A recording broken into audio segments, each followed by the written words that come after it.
एक बूढ़ी औरत जिसकी खाली ज़मीन है और आरोप यह है कि पहले उसकी ज़मीन पर हिस्ट्री शीटर कब्जा कर लेते हैं और उसके बाद में उसी ज़मीन पर पास में रहने वाला एक भाजपा का नेता जो उप प्रधान है वो गौ सेवा के नाम पर ज़मीन हड़पने की कोशिश करता है और कब्जा कर लेता है। ये आरोप वो वृद्धा लगाती है। वो वृद्धा अकेली कलेक्टर, एसपी और थाने के चक्कर काटती है, तब कहीं जाकर एफआईआर दर्ज होती है। चलिए आपको बताते हैं कि आरोपों के अनुसार पूरा मामला क्या है, किस तरह से एक गौ सेवा के नाम पर जमीन हड़पने का ये खेल चल रहा है। यह है सत्तूबाई, 75 वर्ष की हैं, बड़गांव में रहती हैं। अपनी पीड़ा लेकर ये इस उम्र में सुखेर थाने के चक्कर काट रही हैं, परेशान हैं। इनका आरोप है कि बेदला उप प्रधान प्रताप सिंह राठौड़ अपने साथी हिस्ट्री शीटर अक्षय बागड़ी उर्फ टोनी खटीक, दिलीप व्यास, भावेश शर्मा, तुषार धाकड़, अमर सिंह डोडिया, गजेंद्र सिंह सांखला के साथ मिलकर इनकी पुश्तैनी जमीन को हड़पने के इरादे से कब्जा लिया है। सामाजिक कार्यों का हवाला देते हुए वहां पर लंपी वायरस से पीड़ित गायों के लिए आइसोलेशन सेंटर खोल रखा है, जो पिछले कुछ दिनों पहले ही इन्होंने खोला था।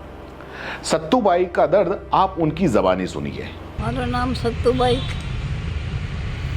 और है जो हमारी जगह रवाते है जो कब्जो करी मिलो जो कलेक्टर साहब कनेगी, एसपी साहब कनेगी, 2 दान एसपी साहब कनेगी, 1 दान हमारे कलेक्टर कनेगी, सरपंच साहब कनेगी, थाना में भी घी जब कोई होना ही नहीं करी रहा। जबरदस्ती है जो वो उप प्रधान है प्रताप, वो है जो डांडा वाले नहीं के जगह मारी तो वो जबरदस्ती कब्जा करीन है जो वो काम करी रो, मई में कुंडिया बनाई रो और कटे कई माने खबर ही कोई नहीं, न जगह तो मारी न जबरदस्ती कब्जो करीन बैठो है। तो अबे वंडो है जो मुझ तो सब आड़ी फरी गई, सब आड़ी कई था कि मारी कोई हुना ही नहीं करे।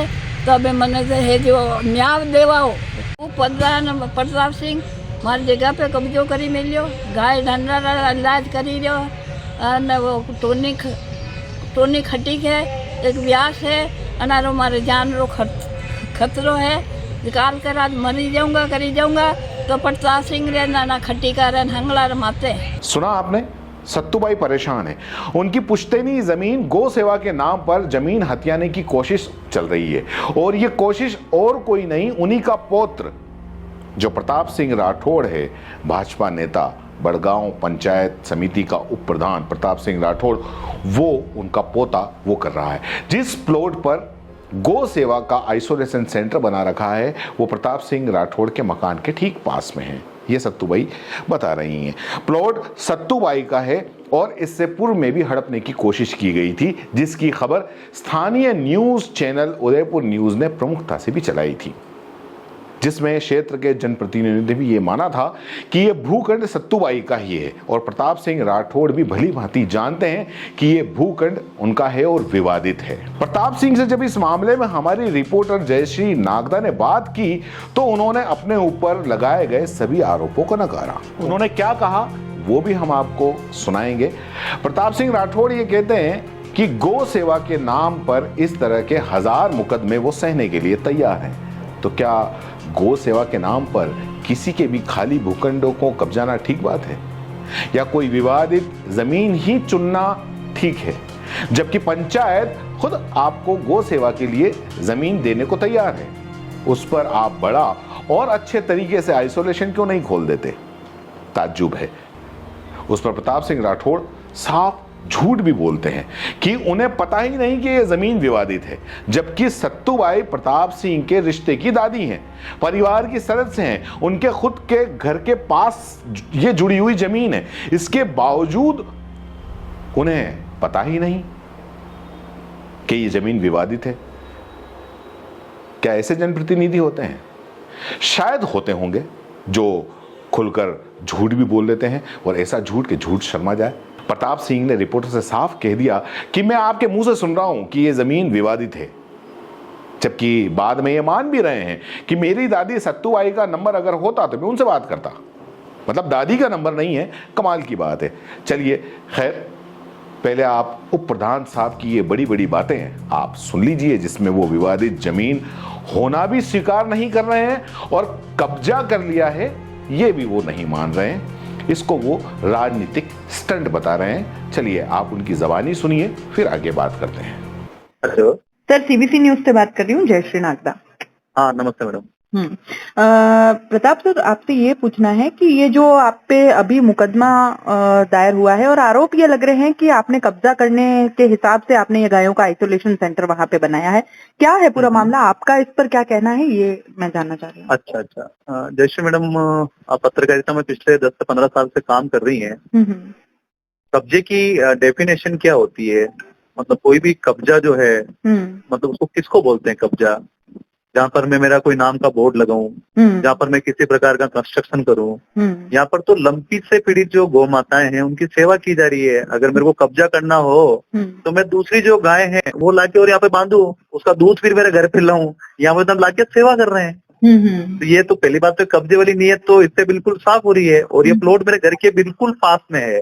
अगर मेरे पास में तो इतने सालों से मेरे 38-39 साल की उम्र है, पहले कर लेता कब्जा, आप क्यों करता?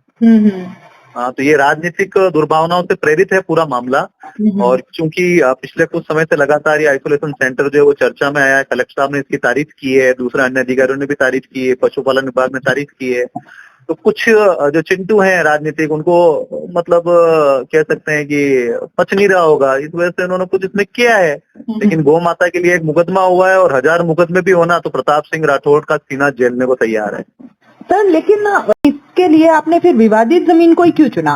और दूसरा ये कि घर के पास क्यों चुना? विवादित तो आपके मुंह से मैं सुन रहा हूँ। इसके बाहर जो नाम लिखा हुआ, आप शायद आप हाँ, तो वो मैं क्या बोल रहा हूँ आपको, इसमें लगातार पिछले कुछ समय से चल रहा है ऐसा। मेरे घर के पास है, मेरे घर के पास ये है बड़ा, और इसके ऊपर एक दिलीप व्यास का नंबर लिखा हुआ है। जिसका नंबर लिखा हुआ उसको हमने संपर्क किया कि भाई यहाँ पे अगर जिन लोगों ने केस दर्ज कराया उनका नंबर लिखा होता तो हम उनसे संपर्क कर लेते हैं कि भाई हमको तो बाड़ा चाहिए गौ माता की सेवाओं के लिए, अस्थायी तौर पर 10 से 15 दिन के लिए। मैं आपको पूरा विश्वास और दावे के साथ कहता हूँ, अगर ये 2800 स्क्वायर फीट का प्लॉट है, अगर 1 इंच भी जमीन अगर आपको ऐसा लग जाए कि भाई इसमें मैंने कब्जा करने में और मेरे परिवार की किसी नियत से किया है, मैं राजनीति तो ठीक है, सार्वजनिक जीवन से इस्तीफा दे दूंगा।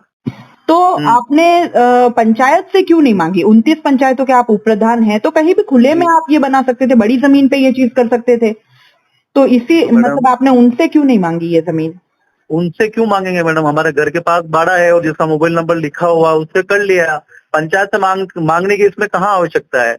पंचायत हमको जमीन दे, उससे पहले तो खुद ही आइसोलेशन सेंटर खोल देती है हमको जमीन गाय को देने के लिए। वो पर्सनल प्लॉट है, उसी से तो लिया है इसमें। भाई जिसका मोबाइल नंबर उसके ऊपर है, जिसके बिजली का बिल लगा हुआ है, इसमें जो मेरे दादी जी है, सत्तू भाई जी, अगर उनका नंबर लिखा हो तो हम उनसे बात कर लेते हैं। इसमें दिलीप व्यास का नंबर लिखा हो, दिलीप व्यास से बात कर ली। है कि मेरा प्लॉट है और फिर उसके ऊपर प्लॉट तो उन्हीं का ही है ना। मैं तो कह रहा हूँ ना, पुलिस के अंदर मामला उन्होंने दर्ज कराया है, पुलिस की जांच के ऊपर वो विश्वास करे। सुना आपने? सवाल काफी हैं जिनके जवाब सारे के सारे गोलमोल हैं कि भैया सामाजिक कार्यों के लिए विवादित जमीन ही क्यों, अपने घर के पास की जमीन ही क्यों? निस्वार्थ अगर गौ सेवा करनी है तो सरपंच पंचायत आपको जमीन देने के लिए तैयार है। और उन्होंने कहा भी है कि अगर अच्छा काम होता है तो उसके लिए अस्थायी तौर पर कौन मना करता है, और गौ सेवा के लिए तो कौन मना करेगा। बेदला सरपंच निर्मला प्रजापत से भी बात की, उनका भी यही कहना है कि पंचायत से मांग की होती तो गौ सेवा के लिए कौन मना करता। निर्मला प्रजापत ने यह भी माना कि उप प्रधान जी को ऐसा नहीं करना चाहिए था, गायों के लिए आइसोलेशन सेंटर खोलना ही था तो पंचायत से संपर्क करते, बहुत जमीन पड़ी हुई है जहां गाय की सेवा हो सकती है। 3 दिन पहले ही उनके पास में शिकायत पत्र सत्तूबाई का भी मिला, वो काफी परेशान है, पहले भी अपनी पीड़ा लेकर आई थी। अगर वह सही है तो वो उनकी मदद करेंगे। उप प्रधान जी को विवादित जगह ऐसा नहीं करना चाहिए, ये निर्मला प्रजापत जो सरपंच हैं उन्होंने कहा। बहरहाल इस पूरे मामले की पुलिस जांच कर रही है और उप प्रधान प्रताप सिंह राठौड़ आपने सुना ही होगा, उन्होंने कहा है कि दोषी पाए जाने पर सार्वजनिक जीवन से इस्तीफा देने की वो बात कर रहे हैं, बड़ी बड़ी बात कर रहे हैं। सार्वजनिक जीवन से इस्तीफा कैसे दिया जाता है मुझे नहीं पता, आपको पता हो तो बता दीजिएगा। पुलिस जांच में क्या होता है देखते हैं। पुलिस अगर ठीक से जांच करती है तो क्या सूरत हाल सामने आती है देखते हैं और आपको बताएंगे भी सही। धन्यवाद।